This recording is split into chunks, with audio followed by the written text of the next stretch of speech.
Hello everybody and welcome back to Mining Modern. I'm Corbin Hostler here again this week for TCGplayer, as always, showing off a crazy deck. Look, we just can't get enough of Arclight Phoenix, I guess. It's good in Standard, it's good in Modern and multiple decks, and this is a new one. This was, I want to make sure I get this right here. This was from EDB, getting first place in the Modern Challenge. With this deck, we're calling it Hollow Phoenixes. It's a Hollow One deck with Arclight Phoenix worked in, and it's more than that. It's got a lot going for it. So, pretty excited to play this one for you here. And let's go ahead and jump into it. Definitely keeping this hand. I mean, hey, we've got a Flameblade Adept and a Burning Inquiry. What more do you need? Honestly, I don't know. I've not played the deck. I don't know what more you need, but this seems pretty good. We're also mono red for the most part, right? Which is just crazy. There's, Manamorphose. There's Ancient Stirrings in the side, or Ancient Grudges in the sideboard, and obviously we have green sources. But I mean, really, for the most part, it's a mono red deck. But here we go. We're going to lead off with the Flameblade Adept, which is exactly what we want to do. And then we'll burn an Inquiry and see what happens, I suppose. Might be able to trigger this Arclight Phoenix on turn 2. All right, opponent with just the Serum Visions, huh? So, don't know what they're trying to set up over there, but we might help them with Burning Inquiry. We might not. You never know. That's how it goes. But it's going to be fun either way. So, what we want to do is discard. I don't really know what we want to do. I mean, we want a Burning Inquiry and then find a way to put 2 more spells together and discard the Arclight Phoenix. So, certainly possible. I think I like not playing the land. Playing the land. I think I like playing the land. My life total doesn't seem to be super relevant. Let's just go ahead and play the Burning Inquiry here. This should increase our chances of getting Arclight Phoenix into play by quite a bit, having guaranteed extra mana here. But let's see what happens. Arclight Phoenix in the graveyard, keep a Gut Shot and a Lightning Bolt, deal a whole bunch of damage to my opponent this turn. I can get behind that. All right, here we go. Wow, they discarded Click, Cryptic Command, and Opt. Okay. We, however, discarded stuff we didn't want to discard, basically, is the answer. But, man, look at that. We have 9 points of burn in our hand, so I guess we'll get in there for 4. If we hit land, then next turn we can Faithless Looting to get rid of our Arclight Phoenix. We could also hit a Ramanap Ruins. I mean, that does work. All right, let's go ahead and give it a shot here. Our opponent very well might just counter it, but I do think we have to try. Go ahead and cast this Faithless Looting with Flashback here. At least it will do a little bit of damage to them off their Scalding Tarn one way or another, and if they want perfect mana, of course, we have no idea what they're playing outside of blue, but say they want to, shock themselves, and this way we force them to do it if they want to interact with the Faithless Looting, but they don't. I already played a land, so I'm going to pitch the land.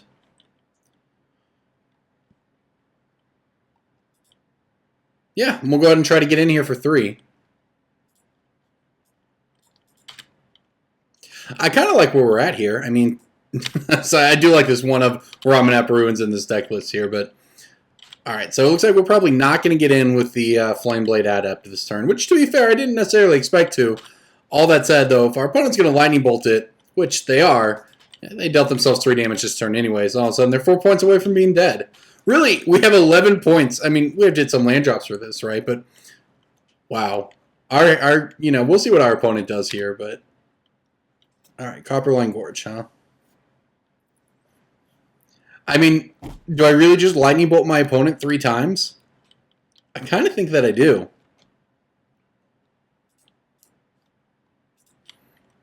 This is just so many annoying things for them to have to deal with. And then next turn, we'll play our Burning Inquiry. If we need to, we'll just save up some cards in hand here, see what we can get out of it. Going to be kind of difficult for our opponent to deal with all the reach we have going on in this game. I mean, if this one resolves, it puts them to 4, and then our Arclight comes back as a 3-2. I mean, if they don't have another removal spell for the Arclight Phoenix or a counter spell for this Lightning Bolt, they're just going to be dead to the Ramanap Ruins anyways. So this is a lot of damage we're representing with this. And we'll see what they do. This is the one they have to respond to. This deck is sweet. I'm enjoying this.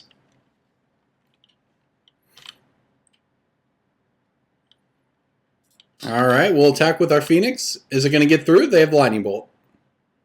They have the Snapcaster Bolt. Okay. Not the end of the world.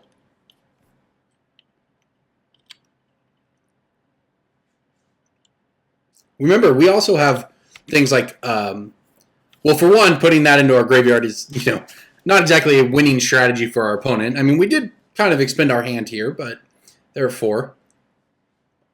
Keep in mind, though, we have fiery tempers and things like that. We have other ways to finish the game.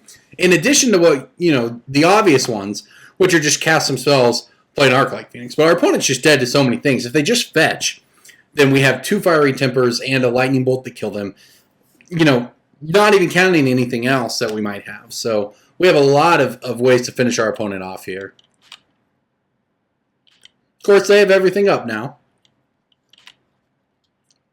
Including gut shot, everybody. That's right. Alright, our opponent wants to click us, huh? The question is, do I gut shot them or do I gut shot this click to buy us a bunch of time? Gut shotting them does open up some more stuff to us. Makes us dead much faster, though. I think I'm going to gut shot the click. Because any of those cards, they should be able to team up theoretically with Ramanap Ruins to win anyways. We'll see here. But I think I'm going to shoot this. And I don't think I'm going to pay life to do it. I think I can be a little greedy this turn and playing slower. Now, if they want to get rid of our Burning Inquiry, sure, we get another draw anyways. And then at that point, I probably just play my Copperline Gorge. But yeah, this buys us a lot of time to find, some of the few pieces that we need here. It also means if my opponent chooses to leave us with a maximized velocity, huh? Yeah, this is going to very possibly do it. Because I'm going to go for it. I'm going to maximize velocity, the Snapcaster Mage. And then I'm going to jumpstart the maximum velocity on the Snapcaster Mage to trigger our Arclight Phoenix again. So we're going to force our opponent to have another removal spell here. They're certainly representing it. Oh my gosh, do they have it? Oh, they don't have it. So they're just at 1. Alright, so they're just at 1. We have an Arclight Phoenix they have to answer. And to be fair, they can. We didn't know what we were gonna draw, obviously. That was a pretty sweet one. Guilds of Ravnica coming to the rescue there with maximized velocity. Uh-oh. Uh-oh, no, we're just gonna die. Oh no, we just died! I guess I should have gut shot them. Alright, Blue Moon, good to know. Good to know that's the game we're playing here with these Emrakuls. Okay. Okay, I'm sorry. I understand now.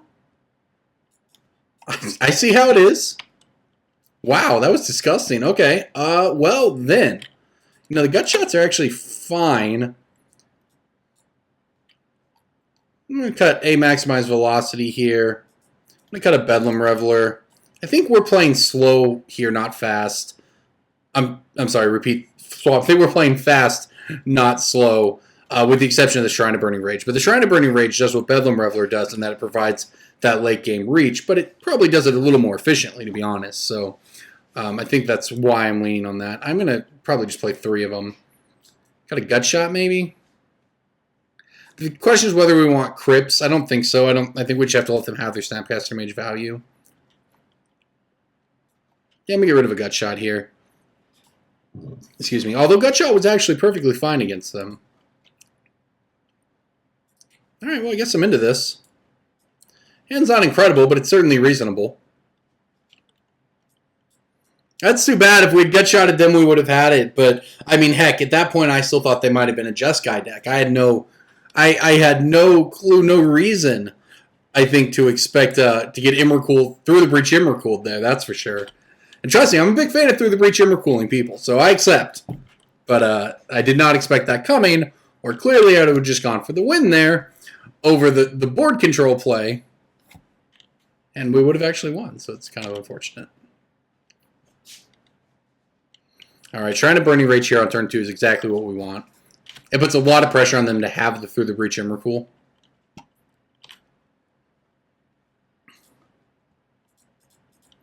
Not going to play my Manamorphose. Want to save that in case I draw some way to Arclight Phoenix him.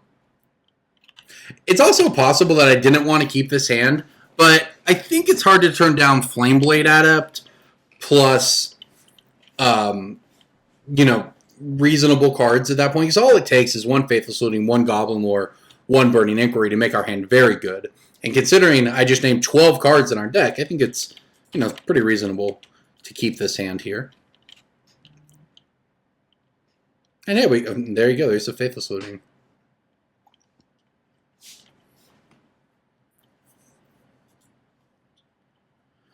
All right, we got a lot of options here. Let's go ahead and Faithless Loot and see what happens. Arclight Phoenix, please. No Arclight Phoenix. Ouch. Okay.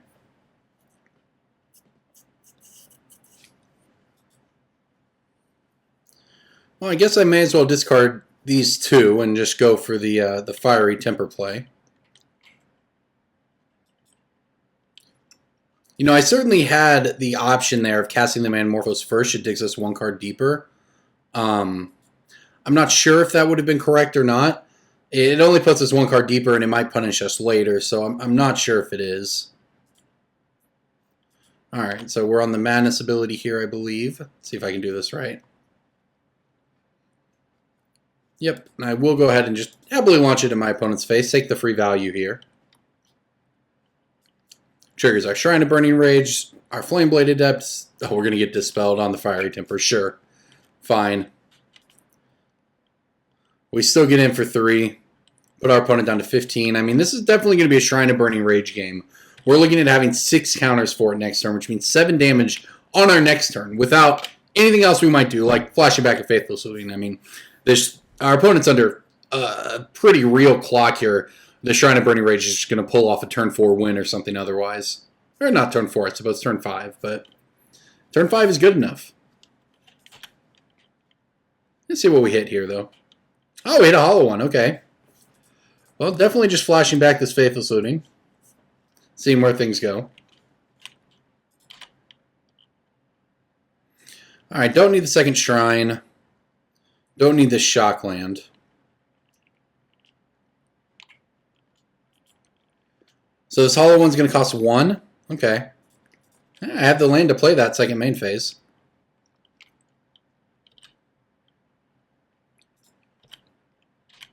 Let's see if they take 3. Alright, they took the 3. That's actually kind of good for us. Okay, now we'll play this hollow one. Yeah, I was right. It did cast 1. So our opponent does have Counter Magic open here, and almost certainly is going to use it. But frankly, or not. But I was going to say, frankly, that's kind of fine. It's just an additional threat they have to deal with. Sure, you got a Vendilion Click. You can target me? I kind of think they should target themselves. And they did. They did target themselves. Yep, absolutely. You can have it. Because our opponent has to have a Cryptic Command to bounce a Shrine or they're just dead. So it makes a lot more sense for them to target themselves here with this Vendilion Click than targeting us. Alright, so they bottomed to Snapcaster Mage. That's what I like to see. Get out of here, Snapcaster Mage. Bottom of the library. That means our opponent is digging for something, and you know, little do they know we have 8 damage looking their way next turn. Not to mention these creatures on board. 9 damage, I believe. Yeah, we have 9 damage coming at them just from our Shrine and our Gut Shot. Yeah, if they're going to be reduced to blocking or something with Vendilion Click, it's very good for us. Although they do have Cryptic Command open here. It's not a great draw. It does have Cycling. Always something to remember with your hollow ones is they can actually just cycle. Now, maybe I'm sure if you're a hollow one player, that's just a given. I'm not exactly a hollow one player myself. All right, so our opponent wants to bring in a Snapcaster Mage. I would assume so that they can double block. So they're going to target Dispel, which means whatever I do, I should just do it now. I should let it resolve, and I should let it target the Dispel first, which it now is. Okay, so I'm just going to Manamorpho. I still don't want to Manamorphose. We might just die next turn, so that's also kind of a problem.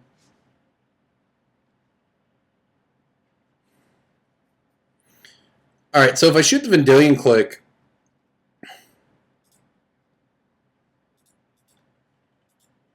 Well, I don't think we're getting... I think maybe we can do this. See if we hit an actual lightning bolt or something here.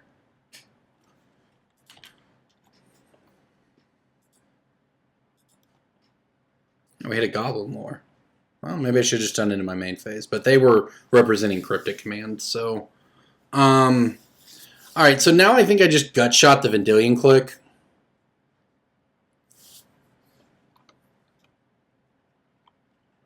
Well, I think I cycle this hollow one. That's going to make this 2. So we'd get him for 2, put him to 9. I think that's actually lethal. Alright, so we're going to cycle... Well, I don't have the mana to activate it at that point, do I? No, without hitting a land.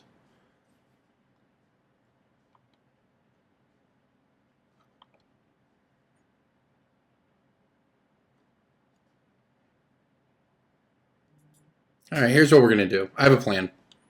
I'm going to use my mana to shoot the Vendilion Click here.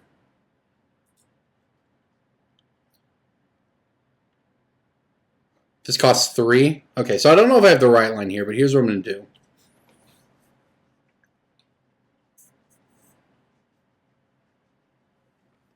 I'm going to use my mana to shoot the Vendilion Click. That puts our shrine up to 8.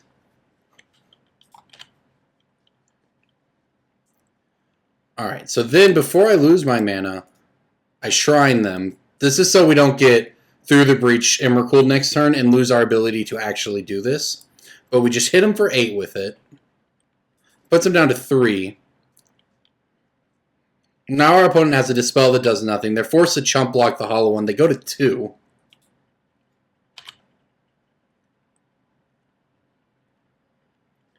And I assume I didn't... Alright. Okay, well, if we get through the breach, we actually win. That's the beauty. That's the 1, 2, 3, 4, 5... Oh, no, we have 6! Oh, no, I was hoping we'd have one more. So if we do get through the breach, I'd be able to keep my hollow one and kill them. Well, as it is, I mean, I'm not dead. I could draw land into lightning bolt, I guess. How unfortunate. Our opponent had to have it for 1, which is not a given in that deck. We had to have a couple whiffs. We might still get there if I just top deck a land. My opponent loses their graveyard, so all their Snapcasters are bad now. I did not top deck a land. I don't know if I played any of that correctly or not. I think I probably should have just fired off the Manamorphose in my main phase. I don't know if that would have mattered. Yeah, I'm unsure. If I just... Keep in mind, I've certainly... Not only have I not played this deck, I haven't played Hollow One decks in general before, outside of, you know, maybe the first week they came out or whatever for this. So, certainly not an expert.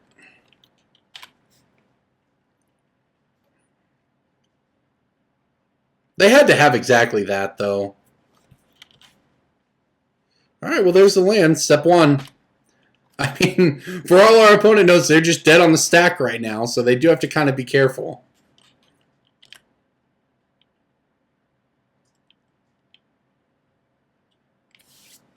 But I was correct that I wanted to get rid of that shrine before I got, you know, we would have had to hit a whole bunch of lands if we still had the shrine in play. Then again, maybe I could have, well, they wouldn't have been at 3 otherwise. So yeah, I don't know. I mean, I certainly had the idea in my head that I wanted to use the shrine in case we got annihilated. But I was kind of thinking I'd have an additional permanent there. I mean, exactly to the count. It wasn't like it mattered much, but that would be able to kill him afterwards. So we were 1 short of that. But that's fine, to be honest. All right, let's see if our opponent has it. They're going to surgically extract our Flameblade Adepts, huh? Okay. That is a 1-drop. It makes sense. I think they'd be better off hitting Fiery Temper, but whatever. This is going to be... I mean, we might get out of this game. That's the thing. Sometimes you just take the Emrakul hit and you win. I played an SCG Invitational, you know, forever ago when I was a tournament Magic player instead of what I do now in terms of I do coverage and editing in these videos and all that. Whatever. But back when I was, playing competitive Magic, I was playing an Invitational. I had a feature match.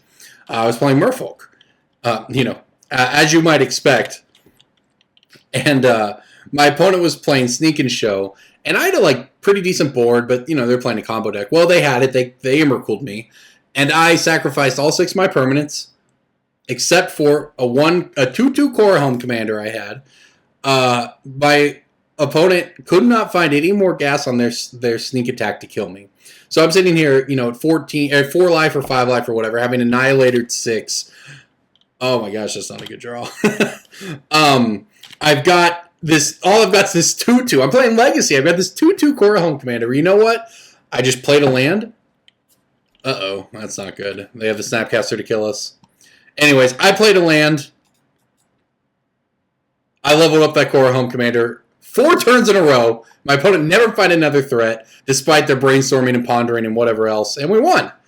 This game, however, we did not. We had a lot of outs, but we didn't get there. Either way, that was a fun one. Our deck was sweet. It did its thing, but our opponent's deck did its thing a little better. Turn 5 Emrakul both games is pretty good, and we were just, you know, basically lightning bolt short every game. Maybe I could have played a little better. I don't know. First game with the deck ever. But it was fun. It was enjoyable either way. Thanks for watching, everybody. We'll get another one in, see if we can do a little better. Hey, everybody. More Hollow 1 coming up. But Hollow 1s are honestly a boring part of this deck. The good part are the Phoenixes, am I right? This hand, you know, pretty marginal by the looks of it, but, you know, double Faithless Looting, that'll get you a long way here. So, all right, here we go. I'm going to discard a land, and I'm going to discard...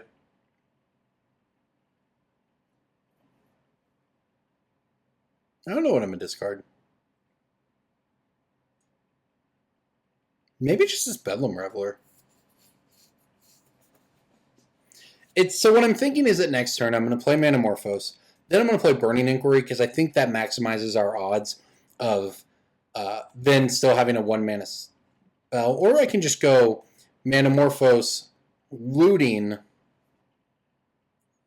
Burning Inquiry. That definitely gets back any Phoenixes. But I won't have mana at that point to... maybe the Goblin Lore is the worst. Maybe Goblin... This is so weird, but maybe Goblin Lore is just the worst because it costs the most mana. I don't know. This deck is complicated. This deck is a puzzle. Not just a puzzle to, you know, figure out how to... It's a puzzle just to figure out how to make your deck work. And then you add in, you know, your opponent's actually doing things. Oh, they're playing humans. I see. Okay. Oh my god. I think that we've died. Well, lightning bolting their Thalia on their instep is that's step 1 to even being able to play the game. Unfortunately, I think we're just going to have no answer to this Champion of the Parish, and I think it's just going to destroy us. What are they doing here with this mana? A Sin Collector main deck, are you kidding me? Well, I had all these great plans, and our opponent won the coin flip and played a fairly oppressive deck. So, I don't know that we're really going to get to do anything. The main deck Sin Collector, after the turn 2 Thalia on the play along with the champ, just the actual perfect start this deck could have against her. They could not ask for a better opening set of cards against our deck. So that's unfortunate. That's the way it goes. I really didn't want to have to bolt that Thalia until combat either. We take an extra point of damage this way because of the Exalted trigger. Alright, so what did they take from us? They took our Fiery Temper? Okay. Well, actually, to be honest, it might be the card I cared the least about there. Alright, well, let's Manamorphose and see what happens. I mean, they didn't... The 3 important cards in our hand were Manamorphose, Burning Inquiry, and Faithless Looting. By not hitting those, they actually gave us a chance to string together something unfair enough to get back into the game. Now, whether or not we'll do that, I don't know, but... Jeez. Not with cards like this, that's for sure. Pitch them both, I suppose, here. Play the Burning Inquiry. And cross our fingers. Well, we discarded our Hollow 1, our Goblin Lore, and a land, huh? And we drew an Arclight Phoenix. I can't say this is how I drew it up. Our opponent, meanwhile, discarded 2 Mana Dorks that didn't really do anything here, and a Militia Bugler. So this was unfortunate, as they say. I guess I can play the Bedlam Reveler next turn, I would assume. 1, 2, 3, 4, 5, 6, 7, 8, 9, 10, 12, like the million. All right, we can definitely play our Bedlam Reveler. This is at least going to whiff, but I think we're just dead. We just got humans really hard here. On the human win the coin flip, just have the oppressive start is the kind of thing that we can't really push through very well, and a lot of decks can't. That's why humans might just be the best deck in Modern. They have the best one-drop. They have the best tax effects. They have the best hand disruption in the form of creatures. They have the best mana of all the creature decks.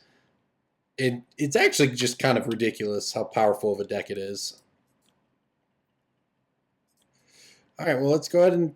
Well, I don't even think I can play the Flame-Blade Adept. That's what's stupid, because I need to hope to hit a removal spell for something. So I'm just going to play the Bedlam Reveler.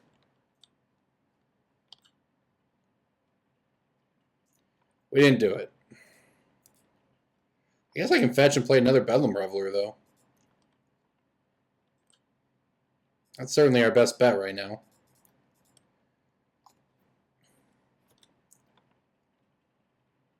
Okay, well, maybe my opponent does something weird, and then I get to string together an absurd amount of sweet cards next turn. We'll see. It's not impossible. Let's see.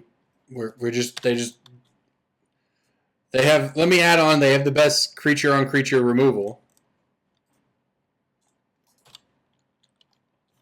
This is just clearly my salt because I love Merfolk coming through. How many Flamewake Phoenix? How many Phoenixes do we have in here? I'm gonna lean in and count here for a second. 1, 2, 2. We have 2 Phoenixes. That's probably not enough Phoenixes. Wait, is my opponent really attacking for 7 though, and not killing me? They do seem to be attacking for 7, which is not a lethal number, which is odd considering they just had lethal here.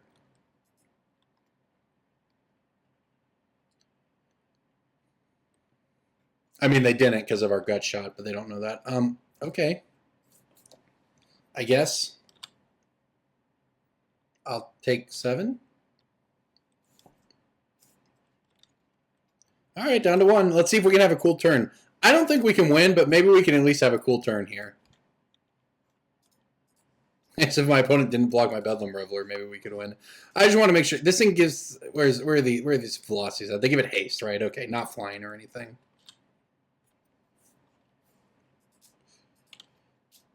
All right, Faithless Looting. Get on in there. We're gonna get those Phoenixes back. I don't think his gut shots are very good.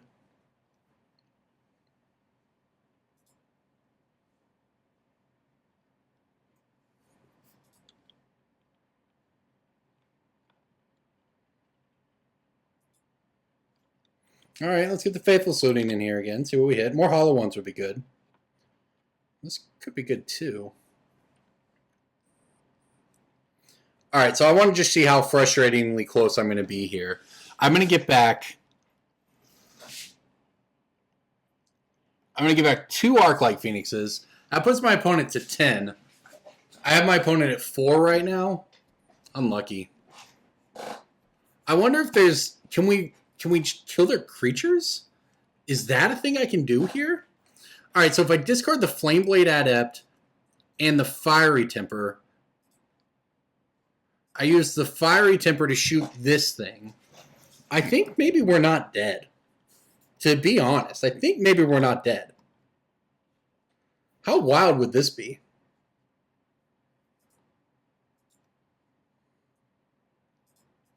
Pay red for this. Get this thing out of here.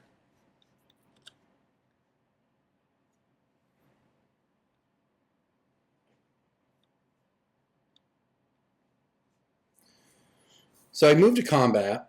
Well, I play this hollow. Well, I can play the hollow one in my second main phase. Well, I need to play the hollow one now in case the Fiend Hunter goes away to blocking her. I'm just thinking this through. Okay, so I go to my combat here. Just for the record, if we had hit all 4 Phoenixes, we would have won. But I go to combat. I get back 2 Phoenixes. They can block. All right, my opponent has 2 cards in hand. They can block. I can Lightning Bolt this Fiend Hunter dead. Get back a Bedlam Reveler at instant speed. The question is, do I just have lethal if I attack with all of them? That's 13, 16. If they don't bolt, I have lethal. If they don't block, I have lethal with a bolt. But then I die. Meanwhile, the Phoenixes can block the Flyer. I can throw 1 in front of the champion. I can bolt this thing, and I can block this thing, so my opponent is actually going to need something else to kill me. Okay. I didn't expect to still be in this game, but here we are. See, that's the thing about these. They don't have to attack. So can I attack with this? Does that change anything? Because say my opponent doesn't block. The next turn, I put 1 Phoenix on the freebooter. I put 1 Phoenix on this. This doesn't matter to me. I kill this, I can block this. I think I die to a haste creature that way. It might be worth it, though. Because we actually do, we need to figure out a plan to kill our opponent at the end of all of this. So it just depends on whether or not they have Manus Rider, I think. Or Phantasmal. Man, Phantasmal is just going to wreck us almost regardless. I don't think I can attack. If I do attack, they go to 9. All right, block, block, block, kill, and I died it. All right, I'm not going to do that. I'm going to lean on the fact that I get to draw a new 3 cards here. So this way we don't die to them having a haste creature. And they have 2 cards in hand, so we'll see. They need to be good. We're at 1, but we're not dead. And the thing about humans, it's obviously a very good deck, but it doesn't always win. It can have a hard time closing. We're a long way from anything like that in this game, but and they do have the Manus Rider because they always do. But I'm not dead. I do have to make a worse chump block on the champion.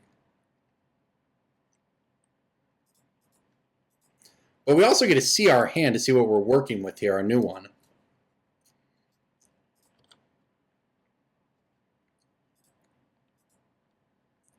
You know what? I think I might actually get to kill this thing too. Oh my gosh, that's 3 lands. Okay. All right, well, let's move to blocks. These are the obvious blocks. Yeah, these are actually just free blocks. I actually get to kill this thing. I mean, these are the blocks that make sense. Our opponent only has 1 card in hand. This doesn't work out all that well for them. They get to kill 1 of our Bedlam Revelers. They get to lose a bunch of other stuff. Are we in this game? Drawing 3 lands was pretty killer, but I mean, we do have Faithless Looting at least. We're untapping with a board, and we had a Burning Inquiry with 3 lands in our hand. We won the game?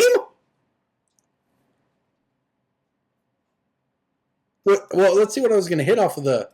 I'm going to hollow on a gut shot in the mountain. I mean, that's not great, but... So I was going to Burning Inquiry, hopefully get a hollow one out of it.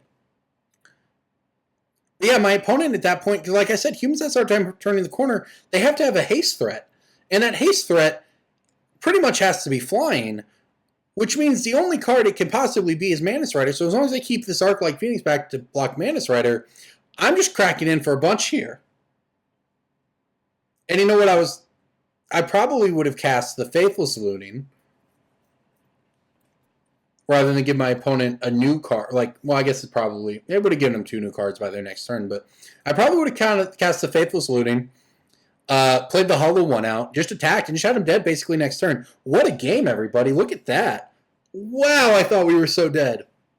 I thought we were the deadest. I thought of all the dead, I thought we were so dead. Oh my gosh, what a game that was. All right, these maximized velocities got to go. They're kind of cool, but they're just not good. 1. I maybe play 1 of them. I could play 1. I could see 1.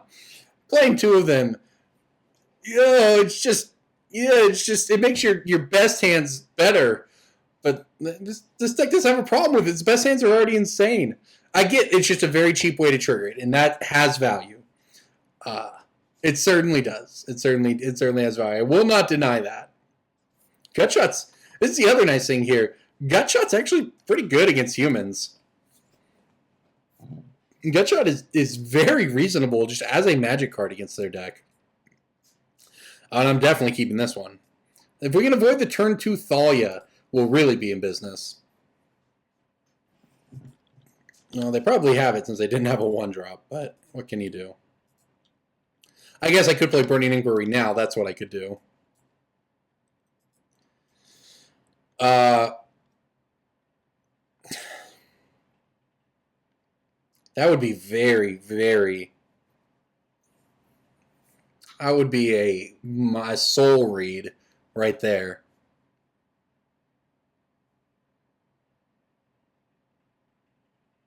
I think I'm willing to do it. The reason I'm doing this, right, and just so everyone understands here, and it looks pretty bad. I clearly want to play Flameblade, but without a second land in my hand, if they play Thalia, I can't really win without drawing another land. Then I can't play anything in my hand. Meanwhile, this Burning Inquiry could be pretty good.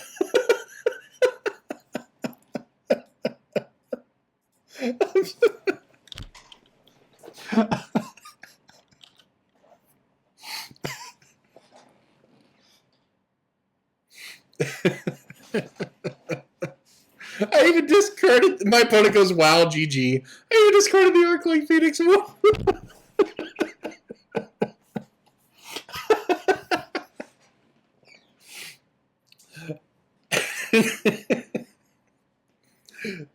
I know this shouldn't be. This is not new. This is not new. This deck's been around forever. Everybody's done this, right? But I haven't played this deck. I think I played Hollow 1 like the week it first came out. It was like this tier 3 rogue deck, and it wasn't streamlined. I don't think Goblin Lore was in the deck at the time, right? Like, this is the first time I've ever experienced a turn 1, 3 Hollow 1 game. And it's so much better because it wasn't even like, oh my gosh, I have 3 Hollow 1s and a Burning Inquiry. Maybe I'll get to keep them, fingers crossed. It was completely unexpected. I was just trying to play around Thalia, and instead I just won the game for free.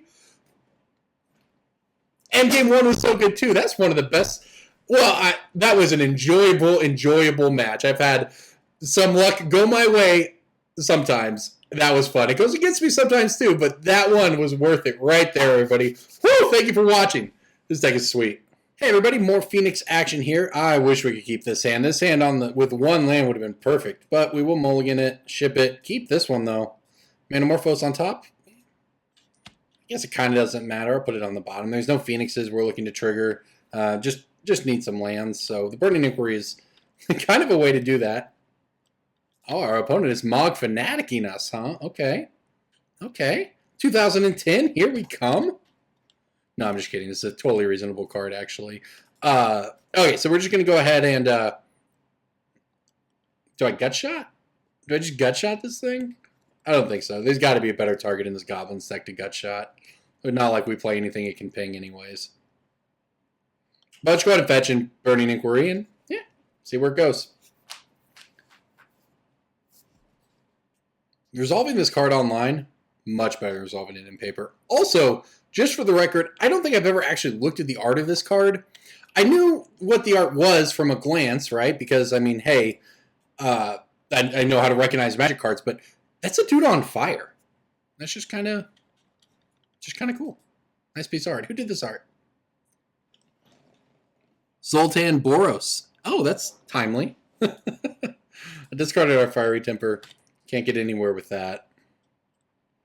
Well, this is actually a pretty terrible Burning Inquiry. We had no lands. We hit no lands. We discarded a Fiery Temper, a Manamorphose, and a Lightning Bolt, huh?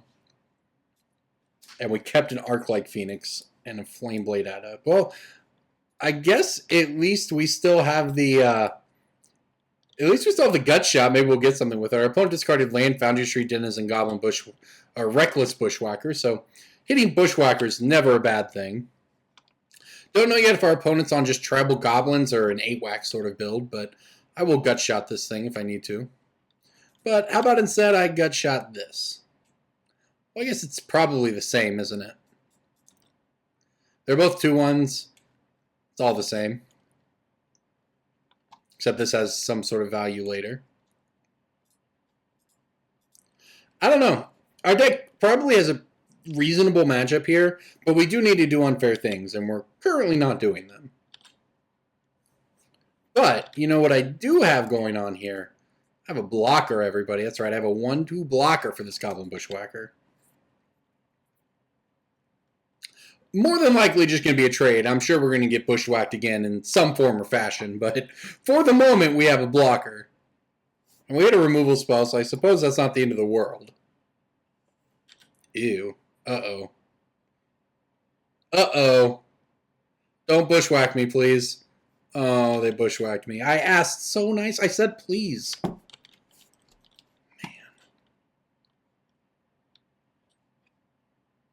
Alright, so this stupid thing is going to give them first strike and trample, which means I have no choice but to just take the damage. Although, to be fair, 6 damage is really not as bad as it could be against goblins. I don't even know if this is AWAC or goblins. I actually don't know the difference anymore. I mean, the difference is probably Goblin Chieftain, but I don't know if there's any other way to tell. Alright, I think I just have to try to Faithless Looting into lands here.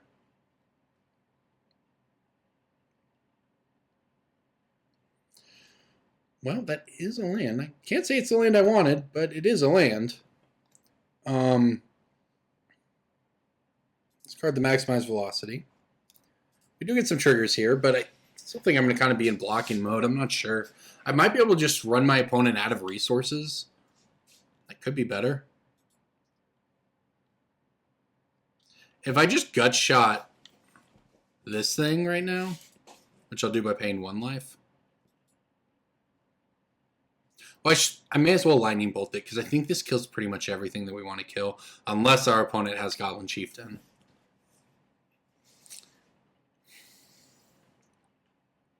But then it'll still kill one of these in response. I'm just trying to... We can play this for life if we have to, and I don't want to, but I can't play the Lightning Bolt for life, so I may as well do it with this. Alright, I'll get rid of that. We get our Arclight Phoenix back, I believe. Oh, no, we don't. No, we don't. I needed to cast this to get it back. Don't know if that would have been worth it, actually. I don't even know if that would have been worth it. I don't know if paying 2 life to get that back would have been good there. Oh, that's annoying. That's actually the most annoying of cards here.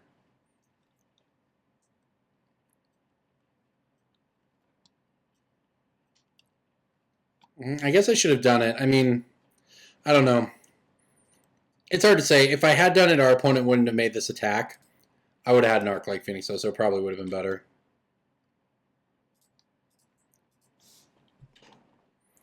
Alright, well, we're at 6. Our opponent only has 1 card in hand. We're dead if it's a Goblin Grenade, but we're not otherwise. If we hit land, we can Faithless Looting. I really don't know if I played wrong there or not. It's probably did, but it's not positive. All right, let's see if my opponent see what they do with this 2 mana here. This has to be just goblins, not 8-whack, I think. Oh, they do have the grenade. Okay, well, I'm down to 1. My opponent has no cards in hand.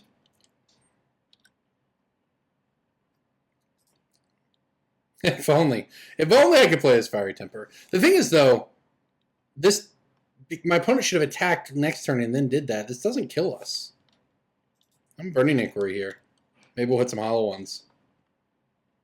Unfortunately, can't Madness this. I will die. I'm probably going to die regardless here, but hey, I'm not dead yet. It would be nice to have an Arclight Phoenix here. I think I definitely misplayed.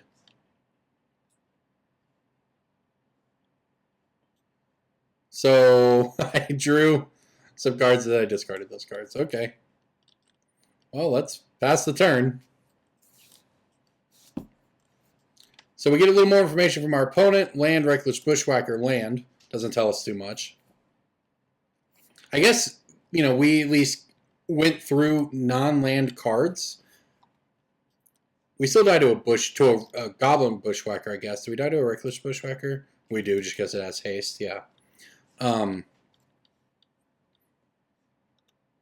Yeah, that means we have to draw something. I don't think we're going to win this game, but it's going to be fun to try. That's definitely not going to get it done unless we hit some hollow ones off of it. Found our lands. Okay. Unfortunate. I think I misplayed a little in that game. I don't know if it would have mattered, but I do think I misplayed some. All right, onto the sideboard. I honestly don't even know. I don't think I have a sideboard for 8-whack goblins. I don't even think that his members are very good. Are they better than anything? They got to be better than maximize velocity. Not by much. I honestly don't think there's much to be done here, except try to have a broken start. I mean, our opponents they can't stop us from having a broken start. So we got mana hosed pretty rough, pretty hard on that one. I do think I misplayed. I don't think having an Arclight Phoenix there would have made the difference. It could have. We wouldn't have died immediately. Right, we would have had another blocker, so we wouldn't have been killing our opponent. We would have had just at least one more turn at 1 life, which, may or may not have made a difference. I bet we'll find out as we go to sideboard here. Unfortunately, the matchup is going to improve for our opponent as they get graveyard hate. So we'll see. That was a weird game. I don't know. I mean, I guess to be fair, every game against AWAC is weird because there's just... Okay, I'm in. Hand's iffy. It's got a lot of expensive cards in it, but it's got... I mean, heck, this is one of my best blockers in the matchup. Now, the thing is against AWAC, I guess every single game is going to be weird because they can have a slower hand, honestly, kind of like they did there, and you can be like, I could have made these small plays differently to maybe have a difference, but then sometimes they just deal 15 out of nowhere. It doesn't really matter what you did. So it's hard to say. It's hard to say. Well, we are going to get Tormod's Crypt. That's fine, though. This is beatable. This gets pretty big regardless. Hitting land there is also pretty nice.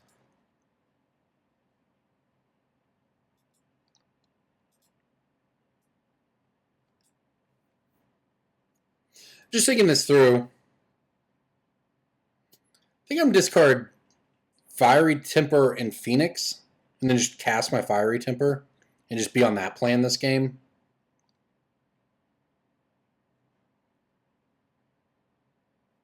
We'll see what we hit. Because the thing is, it's this weird line where I maybe don't have to do anything about the crypt to win, but also maybe I can get my opponent to blow the crypt.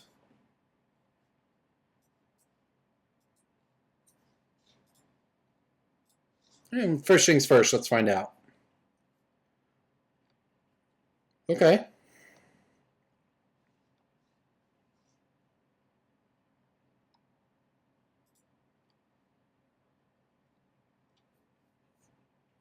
I'm sorry, I'm just thinking this through here. What if I just discarded both Phoenixes? That'll certainly make them pop it next turn when we play this Burning Inquiry. And honestly, it doesn't hurt us that much if they do pop it, right? And then I can try to reload. So it's... I mean, my opponent can just wait till we get to combat with it, but...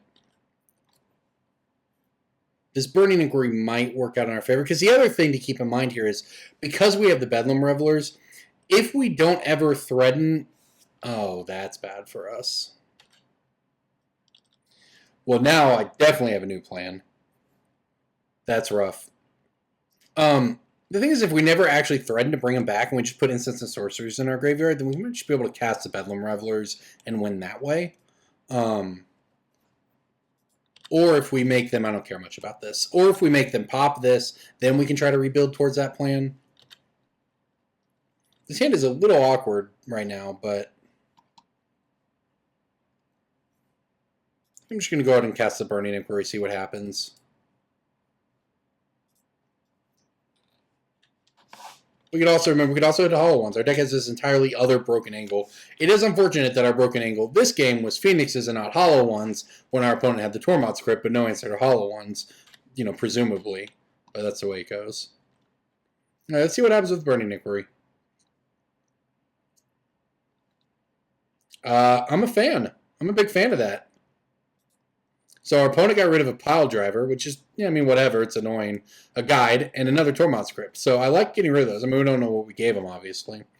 All right, so I'm looking at 1, 2, 3 spells, instants, or sorceries in my graveyard. I actually could have triggered if the Burning Inquiry discarded a Fiery Temper, I could have discarded Fiery Temper. I actually could have triggered the Phoenixes. But here's what I'm thinking. All right, so I have 1, 2, I have 3 instants or sorceries. I can go up to 4, 5 instants and source. Well, not quite, I guess, because of this temper, but I'm getting closer to casting Reveler here. I don't know if we're going to get there or not. I mean, it is rough against a Tormod's Crypt when, you know, we're 15 cards into our deck that we saw 2 of our broken cards. They were just the wrong half of the deck, right? If we draw the hollow one half of the deck, we're looking at 4/4s in play, and this game's not even close. So, you know, that's just variance, which this deck certainly has a lot of. All right, we are getting bushwhacked. That's fine. It's actually really fine if this is all the bushwhack is, because I can just bolt this thing.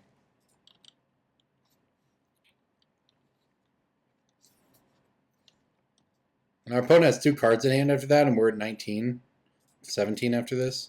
Could be worse. You know what? Worst case scenario here, I just Fiery Temper something next turn. And like I said, we're certainly not threatening these Arclight Phoenixes. So my opponent, I mean, they do know we have a Bedlam Reveler in there, so they might consider it, but I don't know. I mean, it is probably just correct for them to do it now that we've run so many cards out of our hand. But see, they get punished so hard by this because now I'm just going to play Bedlam Reveler. All right, just want to check this again. 1 Faithless Looting, 2 Manamorphose, 3 Burning Inquiry, 4 Lightning Bolt. That means this costs 4, so I'm just going to do it. Yeah, this was the line my opponent did not have covered with what they did, which was, you know, I honestly, with 2 cards on our hand, it might have been correct for them to just pop it because you take care of the. You don't get, you know, you get nothing but style points for waiting until the triggers are on the stack. And once I've burned my hand down to 2 cards, it's a lot more unlikely that I'm going to be going in on Phoenixes that you then get me with the Crypt. All you did was open yourself up to a Bedlam Reveler while still being in the same position where you're going to have to Crypt away these. You know, the hand I draw off of it may or may not be relevant, but you know I do have a 3/4 body out of the matter. So this didn't work out incredible for our opponent at all. We're at 14. We have a blocker. We'd untap. Not that our hand is good, but this was as much value as we could possibly have gotten out of this game, given what we're playing against right now with this Crypt on the table. So it is actual Goblins, huh? A Chieftain, okay. Fortunately, a 3/4 is the perfect stats to block this 3/2 here.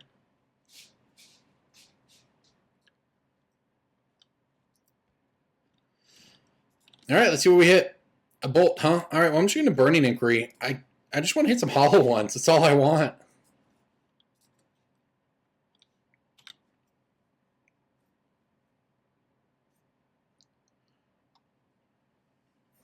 Okay. We did not do that, but we hit a Manamorphose and we hit a Bedlam Reveler, so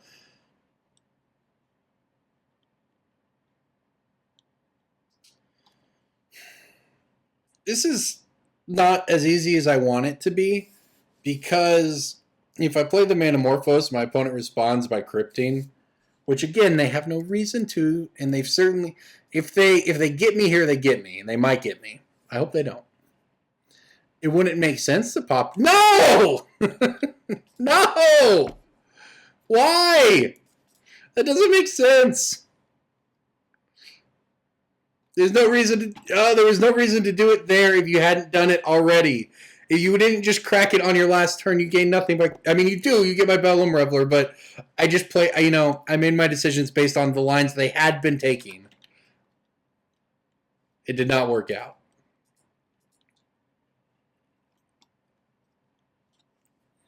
Well, now I'm just going to play this Goblin Lore because now I'm just going for it, right? There's no reason not to. The option I had for those curious was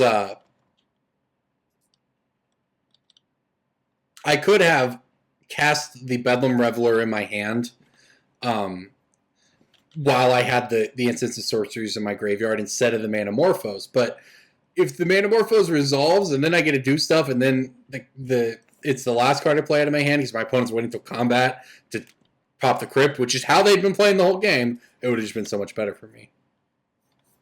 As is, I'm not too upset with it. I'm just going to bolt. I'm actually just going to pass, but probably should be bolting this Goblin Chieftain. We got in for a bunch. We're just trying to run our opponent out of cards.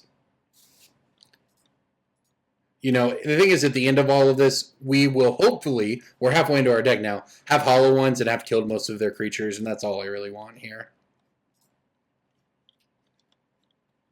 Our opponent's going to gain a bunch of life off Dragon's Claw. We're clearly just not going to burst them down, but I think we can just control the board until we win. That said, I don't really want to take any more damage because 10 is double Goblin Grenade range. Alright, Faithless Looting or Burning Inquiry? I think I just Burning Inquiry first because I can cast Faithless Looting from my graveyard.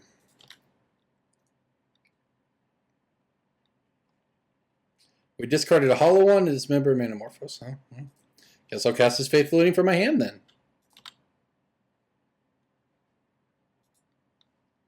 I'd take Arclight Phoenix in Lightning Bolt or something like that here. Gutshot will be my third one. But I don't have anything to get back with it. I see. I could also discard the Gutshot and the Copperline Gorge, play my Mountain, and just replay my Faithless Looting. Which is better, because that still counts for 3, and it gives me 2 more shots at it. Yeah, that's what I'm going to do. I mean, on the other hand, we have to discard both these cards.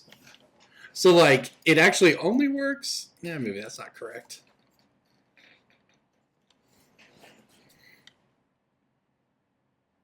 In which case, I shouldn't have played the land.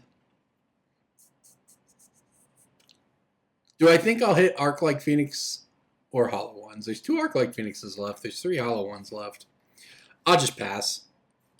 Like I said, I think I'm under not a lot of pressure here, given that I can block pretty much everything they do. I mean, the biggest danger for us is getting burn spelled out right now. I think I was supposed to keep the Gutshot in hand. I think I got a little too aggressive on that one. If I just keep the Gutshot in hand, I'm in a better spot. Well, my opponent's going to try to knock me down to 10 here, which certainly seems to be the correct play, because that is the double Goblin Grenade range.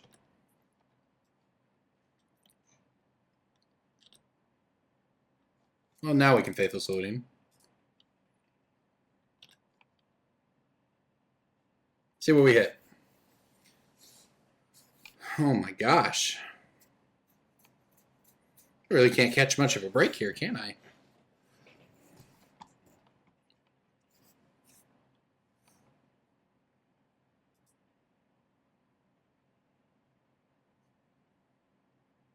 Guess I'll just discard the lands.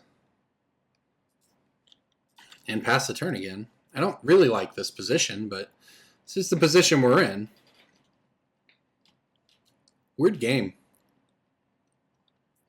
Finding one hollow one in 38 cards and that one hollow one being discarded before it ever actually hit our hand. Pretty unfortunate. Also a little unfortunate that maybe I got greedy trying to get that Manamorphose value, but there was not really any reason for our opponent to play the way they did other than reading the Bedlam Reveler, which they'd already demonstrated they weren't doing. So either they figured it out at the last moment, which, hey, good for them. They certainly might have, right? Or they just kind of got scared and just like, I may as well fire it off. And it got me. It got me because I had the other Bedlam Reveler in hand. But hey, look, now I get attacked for 3. And I get to do the all-time powerful play of paying 5 mana for a hollow one in Modern. Exactly what I wanted to do. My opponent's like, what? What? What is this? What is this 5 mana spell in your deck? What? But hey, it blocks. We're attacking now. I mean, we are getting to the point of the game in which I wanted to be at.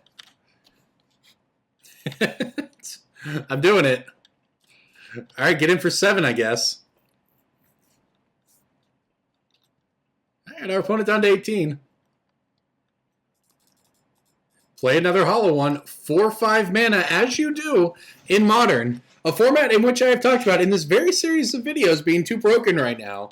Here I am paying 5 mana for hollow ones to try to beat the mono red creature deck. Like, they should kill me before oh, there's a crypt. All right. Like, they should kill me before I get to do this. But I shouldn't be having to do this. All that said, our opponent has 2 cards in hand. It might work. Excuse me. We have a lot of power in play now. I'm going to have even more power in play next turn.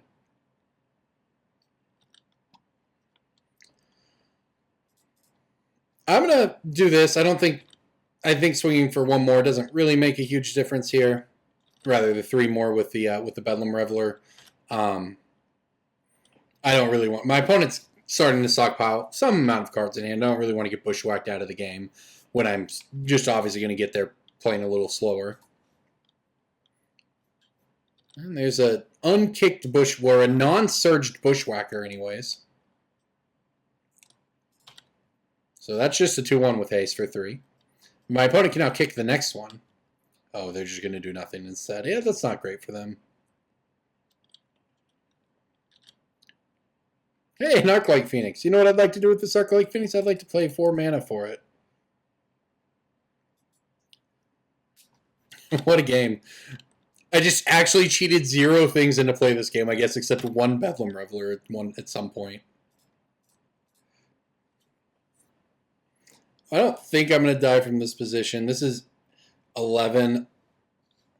I guess this makes it lethal? Do we think my opponent's holding on to Lightning Bolt, though? They might be. I'm going to take it slow for 1 more turn.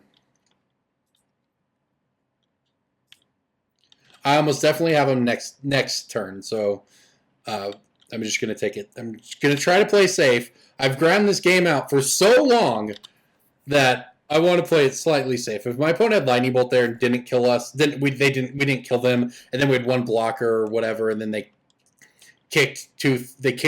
You know, they bushwhacked us and then Goblin Grenaded us to death or whatever. I'd feel pretty silly. So let's just see how this goes here.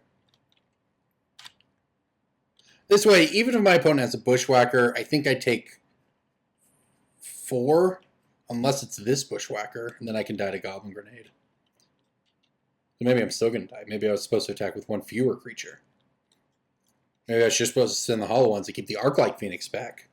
Or maybe we'll just win. Okay, fair enough. What a weird game. But hey, we get to play game 3 now. Do I have anything to deal with? Do I have anything for this? Anything at all? More dismembers. More dismembers, I guess. I mean, between Gutshot and Dismember, we've got the big creatures covered, we got the little creatures covered, we have a lot of removal spells. Dismember, Fiery Temper, Lightning Bolts, Gutshots.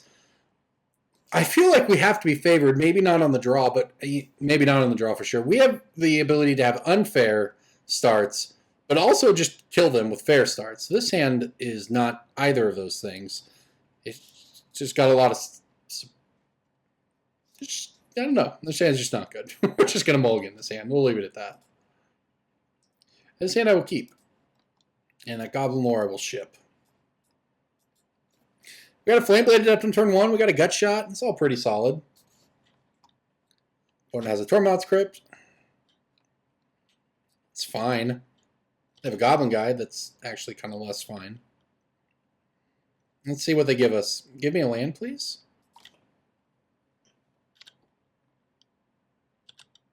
Oh, we're so lucky. I don't even have to get shocked now. The dream. The dream, everybody. The dream, I tell you. Ooh, look at that even. Okay, well, I hope we have the hollow one half of the deck when I start digging next turn. Actually, this could work out. Depending on what our opponent has, this game could be pretty good for us. I can Gutshot that whenever I want. A Burning Inquiry, huh? Okay. Take 2. See what we can put together here. We can maybe force our opponent to pop the crypt, or we can do better. We'll see. Definitely going to be doing stuff, though. It's Manamorphose first here.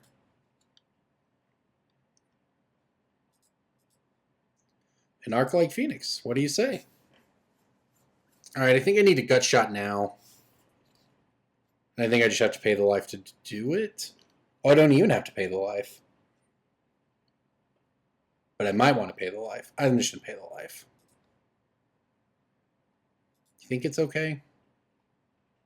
This allows me to cast an extra Burning Inquiry, and I think that's pretty powerful. If I get to keep it anyways.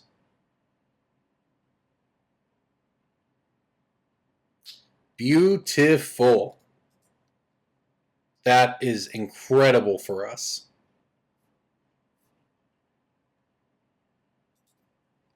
Yeah, this was what we wanted. This is exactly what we were hoping for here. Now we have a... Yep, our opponent has to pop the Crypt to get rid of our Phoenix. That's fine. But you know what? We get to attack with a 4-2. We get to have a 4-4, and we get to have another one. And then we have Goblin Lore after that to make these just giant. So yeah, I mean, our opponent's on one land. I think we're going to get there. I think we're going to get there. It was... Game 2 was the real scary one. Our opponent hit their land, so that's something. They got rid of one Phoenix with that. Now they have a Dragon's Claw, which is just not any good. It's just not even good in the matchup, but it's certainly not good when we have Hollow Ones in play. Yep. All right. Goblin Lore, fingers crossed. Let's see what we do. Let's see if we get another Hollow One out of it. Or more than one Hollow One. We did not do it, unfortunately. We discarded a Hollow One, the Faithless Looting, and Mountain. But you know what? It's actually fine. Just going to get in there for 12, and our opponent just dies next turn. Maybe.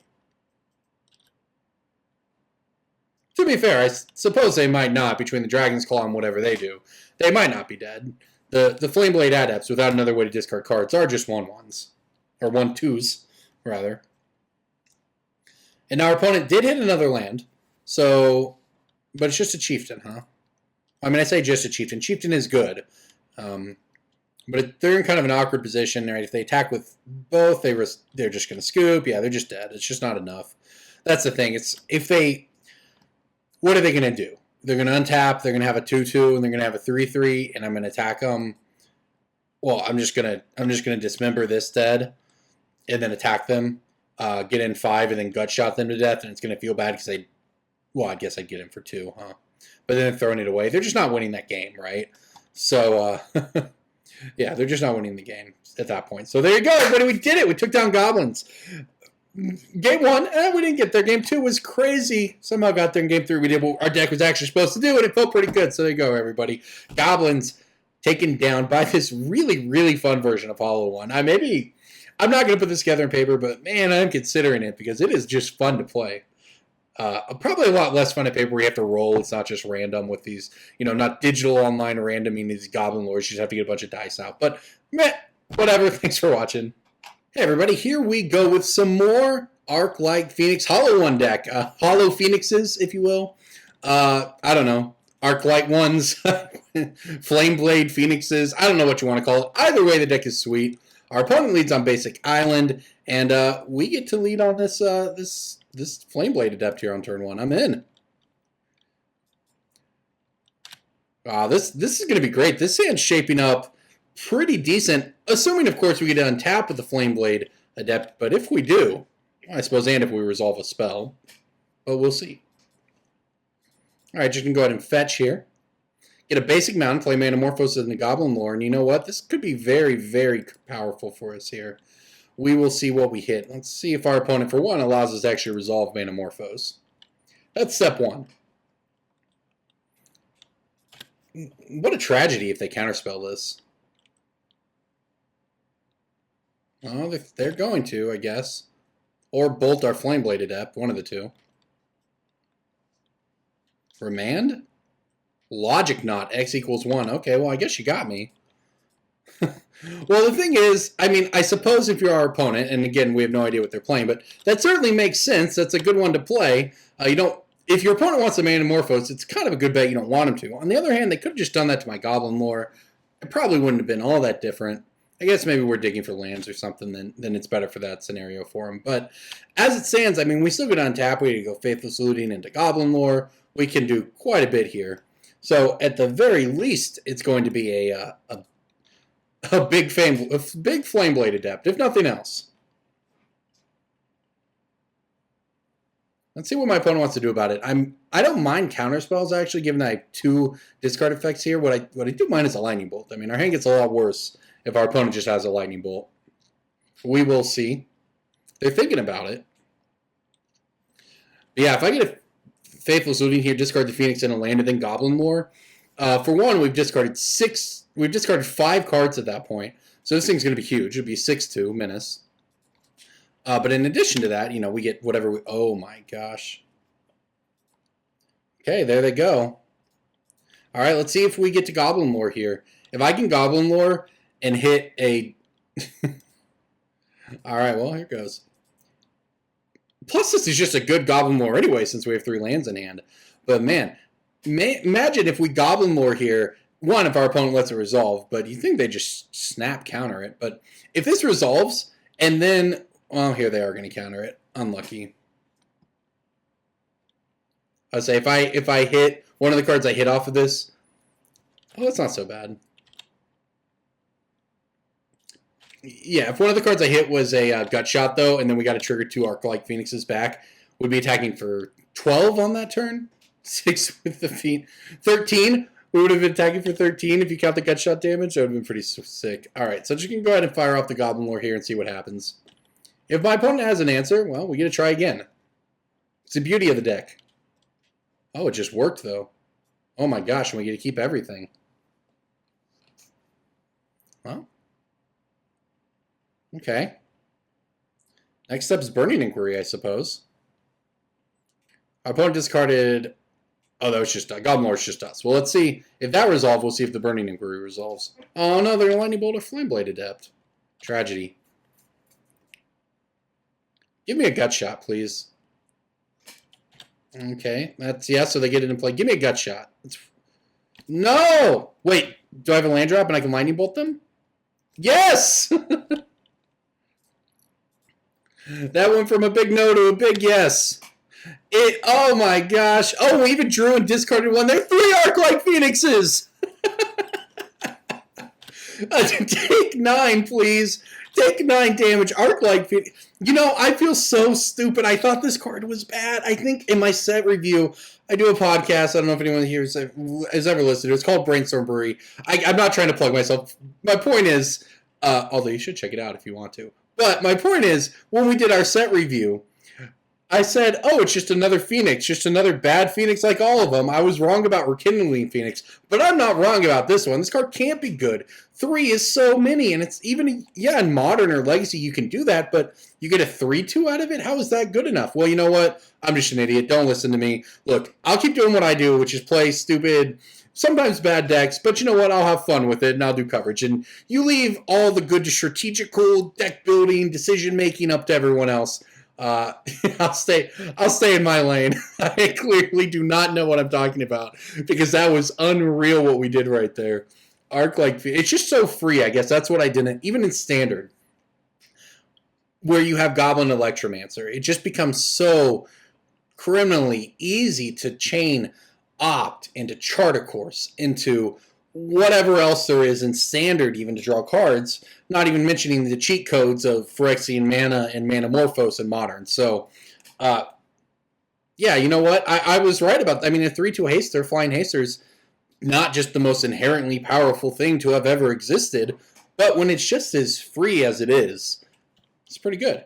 So, all right. I think I want a couple Shrines in here. Maybe a Dismember. I'll cut a Bedlam Reveler. Our opponent is on Wizards, so these gut shots are actually going to be pretty good. I'm going to keep those. I'm going to cut a Maximize Velocity. It's basically in the deck just to... in fact, I'm going to cut both of them. It is a cool Guilds of Ravnica edition, but it's in the deck to have those big combo turns, but this seems more like we don't necessarily... You know, we're not aiming for that necessarily. I'm going to keep this. Burning Inquiry. Seems pretty good here. It could be disgusting, actually. All right. Assuming this resolves, we could get Spell Pierce through something here. I hope we don't, though, because it'll be sweet. Yep. Okay. Looks like it's going to happen. So what I would love is if we discard these Arclight Phoenixes and not these hollow ones. So, fingers crossed. Here we go. Pay cost. What's our... What? Okay. I got so confused there for a minute. All right. Here we go. Fingers crossed. Oh, we did it. We did it, family. We've done it. Turn 1. Hollow 2, please. Very fair. Modern deck we're playing here. And the craziest part about this, it's turn 1, we have 8 power in play, which, to be fair, is, kind of medium for Hollow 1, but we got one of our Arclight Phoenixes into the graveyard. We got a Faithless Looting.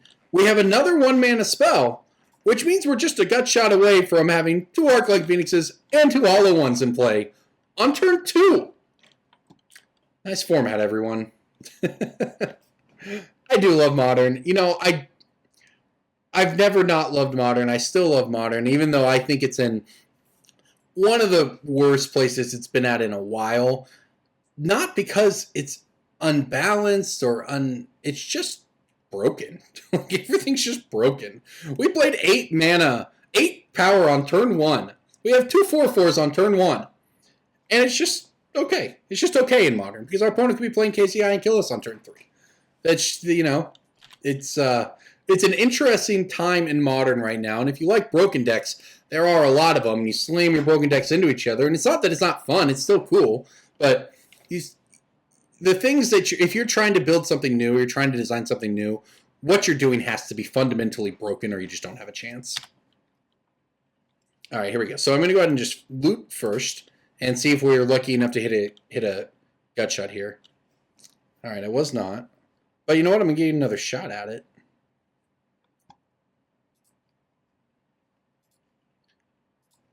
Going to get another shot at it with this Faithless Looting. All right, we did not do it. So I'll just go ahead and, I suppose this doesn't matter too much. I'll just pitch both of the lands, I guess.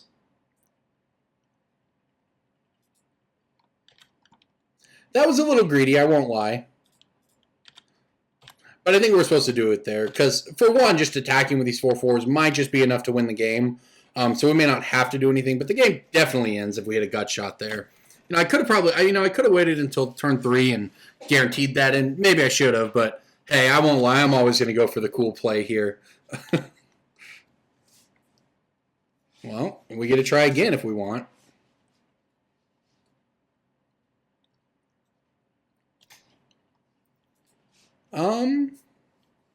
Yeah, why not? Like I said, cool plays, am I right? Oh, land also worked. Oh, Spell Snare, get out of here. All right, well, Hollow 1 is going to go all the way, I hope. That would have, another 1-mana spell there actually would have worked as well. So, Manamorphose was kind of the perfect draw. Unfortunately, Spell Snare was the perfect answer for our opponent. So, now they have Cryptic Command up. Things are actually getting a little awkward for us here. Yeah, Oh, no, and they're going to braid our Hollow 1. Oh, no. All right. The good news for us is we have several turns to figure out a way to get these Phoenixes back.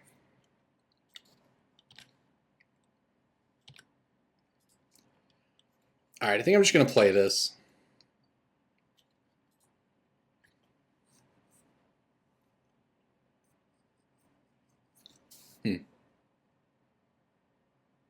All right, just so everyone at home knows, if you're doing this step, you clearly should have waited until turn 3 to get all the Phoenixes in play. That would have just obviously been better than what I actually did. But what I did was fun. I'm going to cast Faithless Looting. I'm going to hit 2 lands. Do I want the lands or not?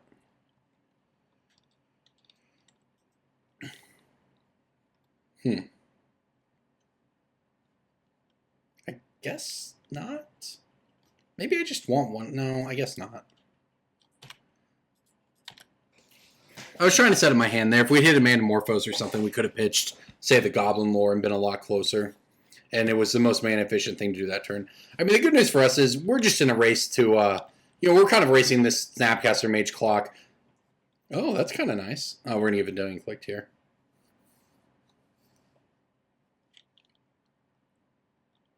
I think I just let it resolve because they have to hit our Bedlam Reveler. How many do we actually have in there? Plenty. Gut shot 1, 2, 3, 4, 5. Yeah, we're good. They have to hit the Reveler, which means they have to give us another card, which is pretty dangerous for them. Unless it's another Spell Snare or whatever. If they take the Bolt, then we get to play a Reveler. It's all looking kind of bad for our opponent here. And they gave us a Fiery Temper.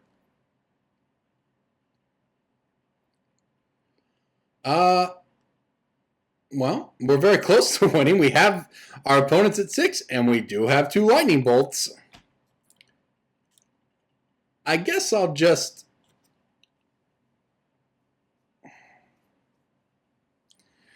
If I Goblin Lore first, and I discard the Fiery Temper, and then I draw a land and keep the Bolt, we win. Depends on whether or not my opponent has more counterspells. This is kind of a hard call here.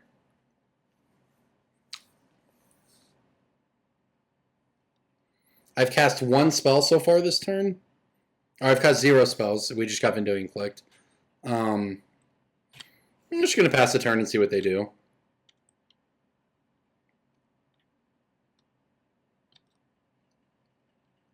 We could lose this game.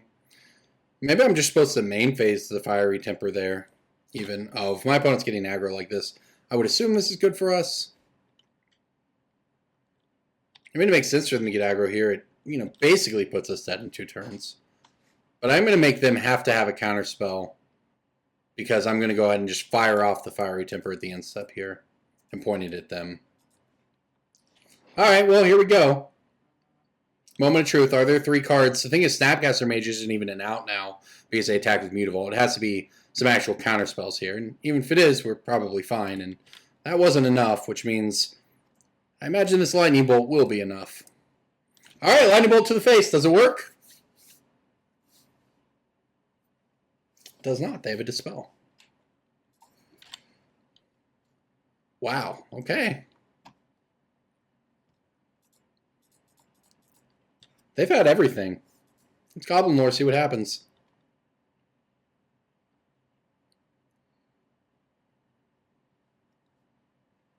Well, you hit nothing. Let's see if our opponent has a Lightning Bolt to finish us off. I don't know. I could have obviously played much safer. I never drew a Gut Shot. That's kind of rough. 1 Gut Shot would have won us this game at multiple points. Here comes 7. The terrible thing for us is I actually don't have a way to win when I untap.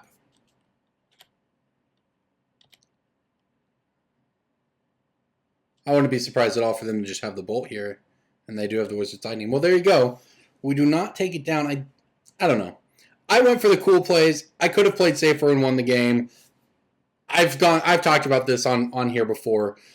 People don't, I don't know. I don't feel like, based on the feedback I get, that people want to see me always take the optimal line and win games if it comes at the expense of having fun.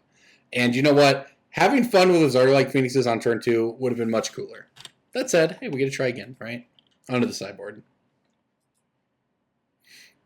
I don't know. Maybe I'm wrong. Maybe people want me to just win at all costs, but that also leads to a lot more thinking on my part. Not that I'm opposed to it, but it is hard to tell stories and have fun while recording if I'm also deep in the tank spending 60 seconds puzzling out a turn with a deck I've never played before, right? So it's a trade-off no matter what I do. So I figure I may as well lean into it and try to have a little fun. So I'm sorry we lost that game. I'm sorry I didn't play safer. I could have won. I hope you still enjoyed it. But to be honest, it kind of speaks to why I do this in the first place, right? I don't make these videos to show you that I'm the greatest player to ever play Magic and watch me and I'll make you a better player. If that happens, cool. But that's not what I'm trying to do. I'm trying to show you cool decks. I'm trying to show you what's possible, and that means trying to push it. I'm not trying to. If I was trying to play a safe deck with a good win percentage, I just play whatever, right? I just play Storm every round, every week, or I play Merfolk because you can't lose with Merfolk. But I'm trying to do what's possible. I'm trying to make the cool play. So that said, this one is a mulligan. It is close. It's a Faithless Looting or Burning Inquiry away from being insane. Just know that I was playing in a tournament. I would have won that last game. Oh, I clicked keep? All right, now I'm in. We're going to get there. Remember I said cool stuff?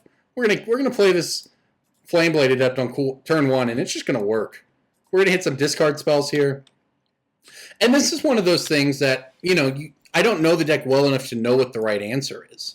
I think that keeping a hand like this is fine because we simply have so many discard effects that can make it good. There's Burning Inquiries, there's Faithless Lootings, and there's Goblin Lores, right? That's 12 cards in the deck that turn a hand like this nearly unbeatable, right? It just becomes very, very good.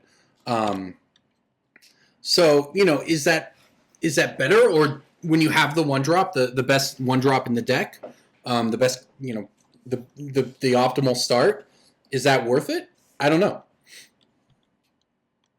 I don't have all the answers. I'm sorry.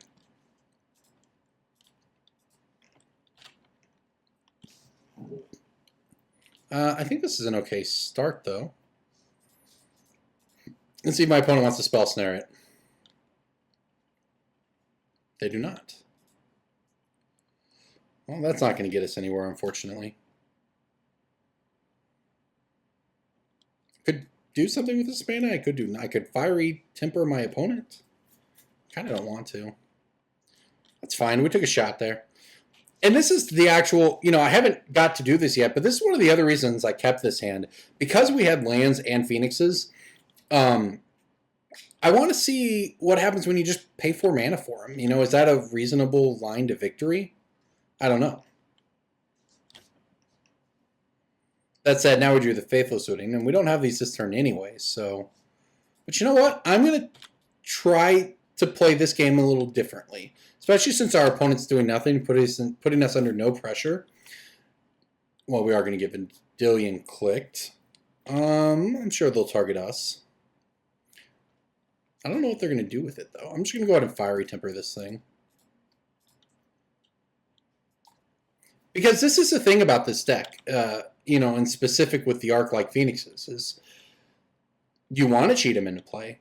But sometimes, a 3/2 flyer for 4, I'm not going to say that it's good, right? It's certainly not a real raid in Modern, but on the other hand, it is a threat. And if your opponent's plan is to exhaust you of resources by killing all of your threats, well, then it kind of doesn't matter, right? It kind of doesn't matter if it is just an undercosted, an overcosted threat. They still have to deal with it. And as you can see here, it resolved. So what's the thing? If my opponent lightning bolts it here, then we're in the same boat we are, and that's what they're going to do. They're going to lightning bolt our Arclight Phoenix, but we're literally no worse off than we would have been if we had just discarded and cheated this into play. And then they did this. We're down our Phoenix, and yeah, we paid 4 mana for it this way instead of cheating another way. But if you look at it in a different sense, we got two uses out of the card. We cast the card, that's one. Now it's card advantage because it's in our graveyard. Our opponent did spend, it was a Snapcaster, but they spent resources to answer it. And now it comes back. So, it's something worth considering. And honestly, I'm just going to do it again here. Especially being at 17 life, with plenty of time here, make my opponent answer these as I continue to stockpile spells in my hand. Because look, now next turn, I have at least 1 Arclight Phoenix in my graveyard. I get a Lightning Bolt, Goblin Lore, and put them into play. And my opponent just may not answer this one in the first place anyways. Yeah, it just got in there. So, like I said, that's the backup plan of this deck, and I wonder if maybe in that last game, I wanted to have fun. I had fun, right? I'm never going to regret that. But I do wonder if it would have just been better to just hold those in hand and play them. Less fun for sure. But see, just look at this here now. Like our opponent, they spent a Snapcaster Bolt. And then they spend a Wizard's Lightning out of their hand to hit our Arclight Phoenixes. And we paid 8 mana for them. They're up on mana. But now they're in our graveyard, and we're going to get all that mana back when we go Lightning Bolt, Goblin Lore. And given that that is the plan, I'm just going to shoot the Snapcaster Mage. If I'm trying to grind him out, heck, I'm going to grind him out. I suppose our opponent can Nimble Obstructionist one of them. They can cycle the Nimble Obstructionist to counter the trigger that brings it back. Yeah, I mean, look, that resolves. Now we get a Goblin Lore with 2 cards in hand. If we're lucky, we get to keep the hollow one and then play it for free. We're not lucky, but that's still fine because you know what? We cast 3 spells, and those Phoenixes that our opponent spent mana and resources on are just back on the field anyways, and now we're going to attack for 6. And they're going to Snapcaster Bolt 1, and that's perfectly fine. Because you know what? I probably get to do it again next turn. In fact, I could even keep one to block if I wasn't ahead in the race. Yeah, next turn we get a draw card, we get a loot, we get a lightning bolt, so we have 3 draws at getting a... oh my gosh, my opponent's just going to keep killing them. Yeah, we have 3 draws at hitting a 1 or 2 mana spell to bring it back. So, and my opponent is signaling that they're probably mostly out of resources by sending in that Mutavault. And well, Flameblade Adept doesn't do it. What if I just played double Flameblade Adepts this turn? If that would be good. I'm kind of into it, to be honest. I'm going to do it. I don't know what my opponent's doing, but I do know that at the very least one of them can trade with the Snapcaster Mage. Or I can double, if I really wanted to get greedy, I could double block the Mutavault. And then when my opponent tried to use a Lightning Bolt to turn it into a 2-for-1, I could bolt their Mutavault. Which still doesn't actually really change anything. It just means I'm down an instant or sorcery in my hand. So, honestly, I'll probably just take it. They're not going to burn me out. And that way, even if... we'll see. We'll see what they do. And they're going to Flame Slash 1. Perfectly fine. Burn your removal, please. Wow, and then they're going to Abrade 1. Okay. Yeah, that's a lot of work.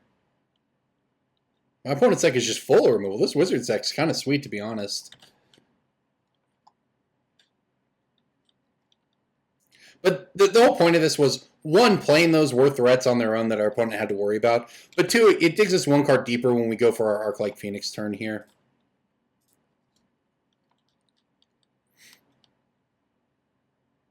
Wow, and we did not get there.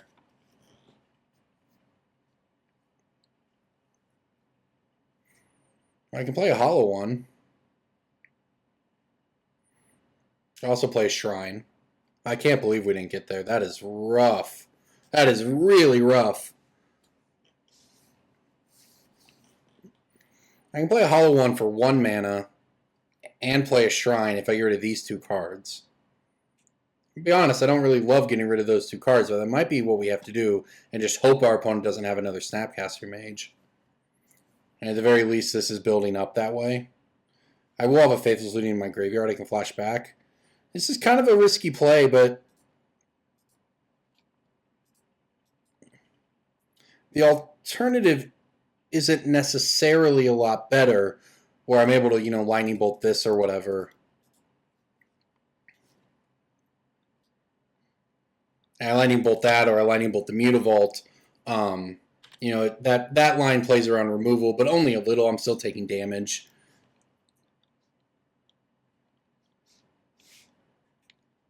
And the Shrine is a threat. They have to answer the hollow one to even be able to attack us. And if they do that, at least the Shrine is something. It'll have a counter on it next turn. I could shoot the Snapcaster Mage if I really needed to. But, I'm going to be Faithless Looting and hoping we get somewhere from there. That was pretty rough. I feel like I actually, I made what I think was the right play to play those Flameblade Adepts. To kind of give myself an extra draw step, to reduce the odds of whiffing when we tried to get those Phoenixes out. And the deck just didn't cooperate there. So I assume our opponent has a Lightning Bolt here to finish off our hollow one. Maybe not, though. They got a Delver, huh? All right, let's see what we hit here. It's a big draw step. An Arclight Phoenix, you say? Well, if my opponent couldn't kill the hollow one, and probably can't kill the Arclight Phoenix. That said, I don't even think I want to attack with it. Play it, get a counter on my Shrine here. I just don't want to get Lightning Bolted out of the game. So I'm actually going to keep this one back to block.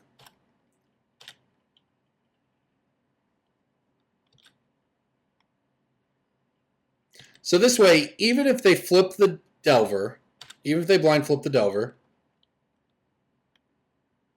which they didn't, so that's actually huge for us. Oh gosh, am I dead anyways? Certainly an interesting attack. I mean, I block there. I go down to 5. I don't think I die from 5.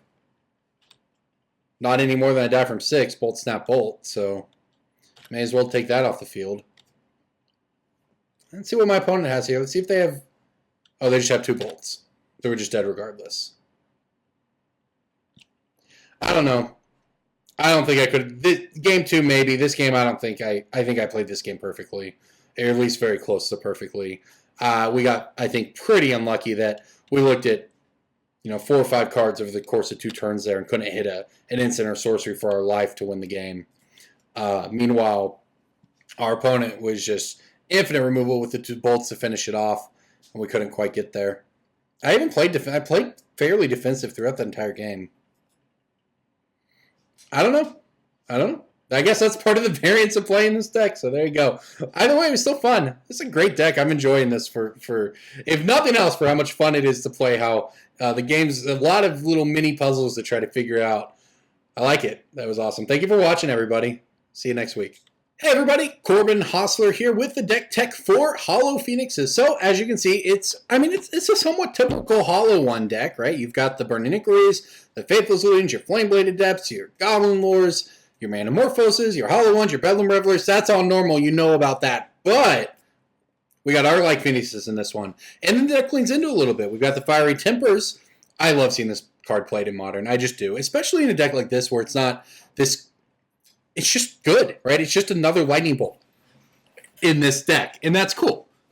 Usually you only see this as sort of a gimmicky inclusion in weird decks, but this is just good. But anyways, that's neither here nor there. The other thing is we're leaning into it with Maximized Velocity, Guilds of Ravnica, Jumpstart, give your Hollow Ones haste. Pretty good. Also, it's just another 1-mana spell to help trigger those Arclight Phoenixes. But 1-mana spells are good. 0-mana spells, they're better. Gut Shot, 0 mana. Triggers your Arclight Phoenixes. Makes it really easy to have these big turn 1, turn 2s, where you have Hollow Ones, you have Arclight Phoenixes. You just have so many free threats you get to play. And this might be what this deck needed. That had some variance. This kind of helps even out the variance a little bit. You still have the crazy busted starts, but instead of having a payoff be a Gurmag Angler that's just, it's powerful, but it's one big creature, right? This is more unfairness. And I think that maybe that's what the deck needed. Either way, it's fun. Loving it. So sideboard, cheap stuff, right? Dormont's Crypt, Dismembers, Shrine of Burning Rages for the control matchups, and Ancient Grudges. Very straightforward because we are a mono-red deck. Because that's the thing with Hollow 1. When you get rid of the... Now, this doesn't have the Flamewake Phoenixes because it also doesn't have the Gurmag Angler, so you're not going to have Ferocious as much or whatever it takes to turn that Phoenix on. But Arclight Phoenix, I think it's just better. I think this is what this deck wants to be. It gets to be mono-red. The green splash, of course, for the Ancient Grudges, but it's a mono-red deck, so you're not doing damage to yourself with your mana base nearly as much. You can just be very streamlined, very straightforward, and you get to play more unfair cards. So everybody, that's the deck. Hollow Phoenixes. Enjoy if you're watching the beginning. If you're watching at the end, thanks for watching, everybody. This week was a lot of fun.